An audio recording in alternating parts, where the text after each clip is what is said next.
He was 14 years old, a bright student, a quiet but witty boy with a love for video games and rock music. On the morning of September 14th, 2007, Andrew Gosden walked out his home in Doncaster, England, and never returned. No goodbyes, no explanations, just a final, grainy CCTV clip of him arriving at King's Cross Station in London, and then nothing. In the years since, there have been no confirmed sightings, no clear motive, and no closure for his devastated family. This is a full story of one of Britain's most haunting unsolved disappearances, the vanishing of Andrew Gosden. Andrew Paul Gosden was born July 10, 1993, to Kevin and Glenys Gosden. He lived in Balby, a suburb of Doncaster, South Yorkshire, with his parents and his older sister Charlotte. By all accounts, Andrew had a stable and loving home. His parents were attentive, involved in his education, and maintained strong family routines. Neighbors and teachers described him as quiet, intelligent, and academically gifted. Andrew attended the Macaulay Catholic High School in Doncaster, where he excelled, especially in mathematics. His school reports painted the picture of a student with exceptional potential, though he was also known for his independence and occasional stubborn streak. He was not particularly sporty, preferring indoor activities. His hobbies included gaming on his Xbox, listening to bands like Muse, and exploring tech gadgets. He also enjoyed sketching and had a knack for learning new things quickly. His family has since emphasized that Andrew was not known to be in trouble, didn't engage in risky behavior, and had no history of running away. In many ways, his life seemed predictable, safe, until that September morning. The 14th of September, 2007 was a Friday, a normal school day. Kevin and Glenys recall that Andrew seemed completely normal the night before. He played Xbox, did his homework, and went to bed around his usual time. The following morning, Andrew got up for school as usual. He was wearing a school uniform, black trousers, white shirt, and a tie.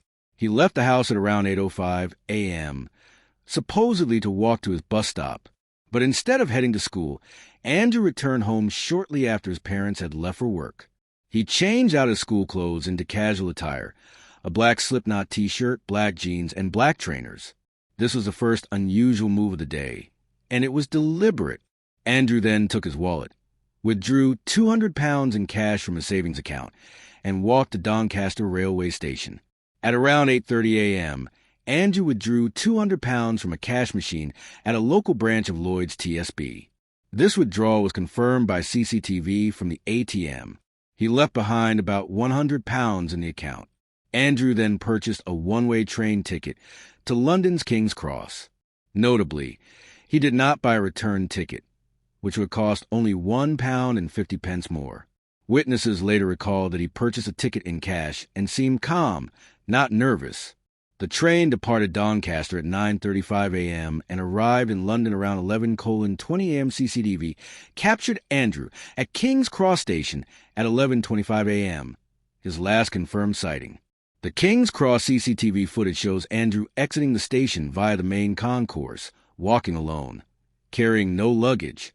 He had no mobile phone with him. His family said he didn't own one and no change of clothes. From that moment onward, there is no trace of Andrew, no confirmed sightings, no financial transactions, and no communication. His parents didn't know anything was wrong until later that afternoon. When Andrew didn't come home from school, they assumed there had been a delay. But by early evening, panic set in. They phoned his friends, checked local areas, and then contacted police. When Andrew was first reported missing on the evening of September 14th, 2007, South Yorkshire Police began what was initially treated as a local missing person case. At this early stage, the assumption was that Andrew may have been somewhere nearby, perhaps with friends, or staying somewhere voluntarily.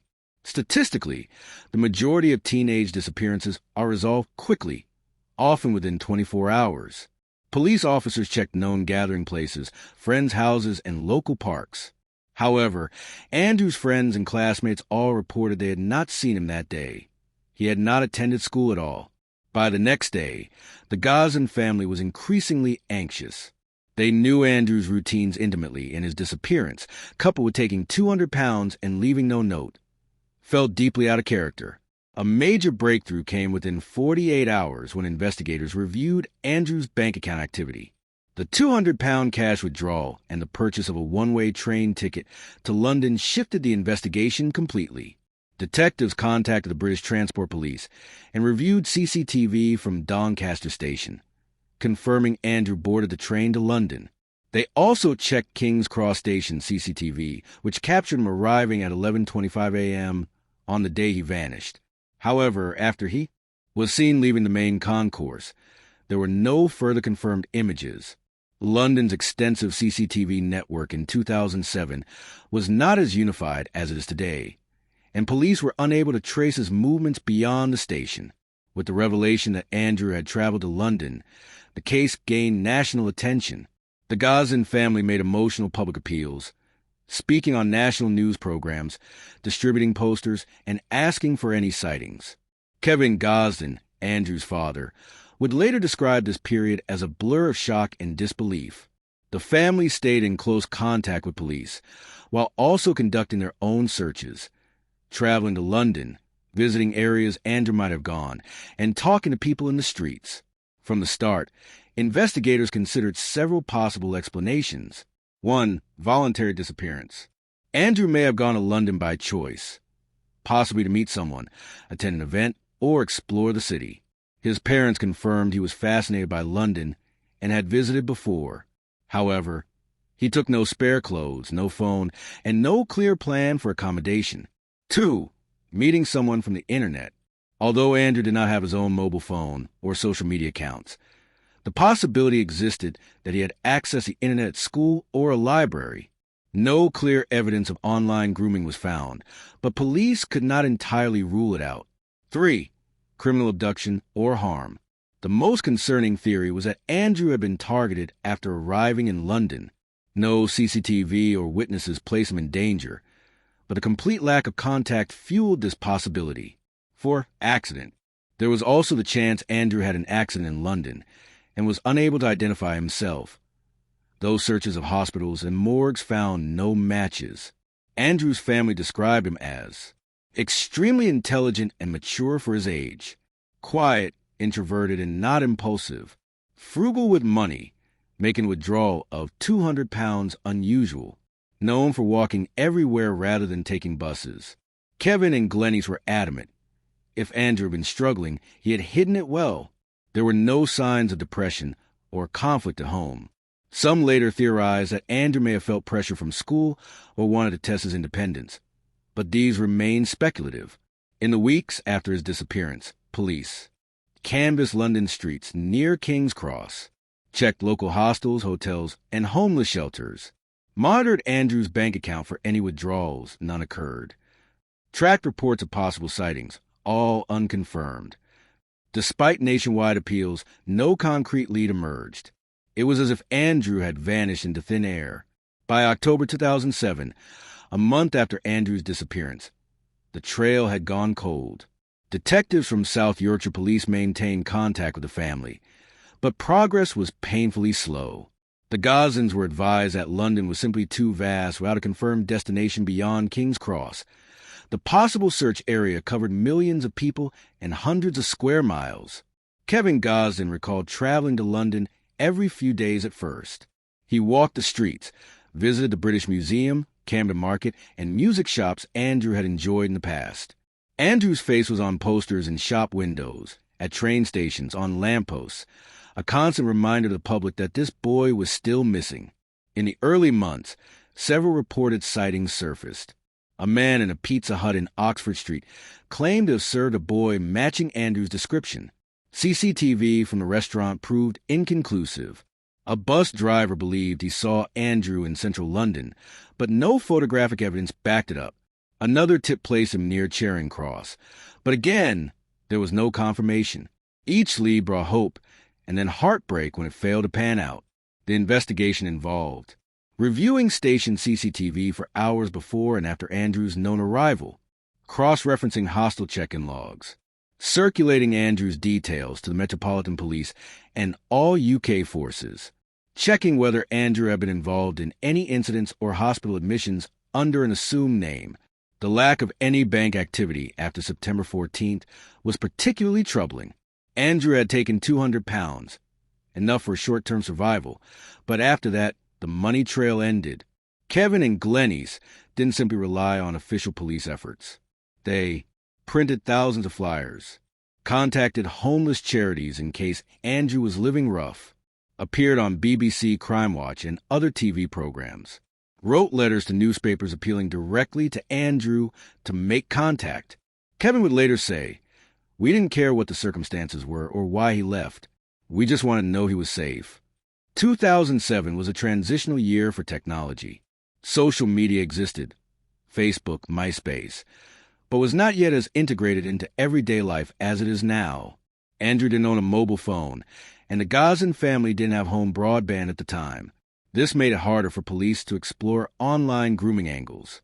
By contrast, in later missing person cases, investigators often immediately analyze social media activity, location pings, and messaging apps. In Andrew's case, digital footprints were almost non-existent. Each year, on the anniversary of Andrew's disappearance, the case would briefly return to headlines. The Gosdens used these moments to reissue appeals and keep the story alive in the public mind. Documentary programs began featuring the case. Podcasts and online forums discussed possible theories, and amateur sleuths combed over every available detail. Still, no breakthrough came. By the 5th anniversary in 2012, two main theories had crystallized. One, planned trip.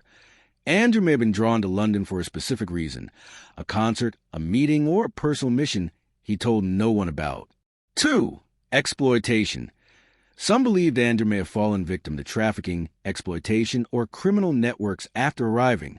A darker theory also emerged that Andrew may have taken his own life.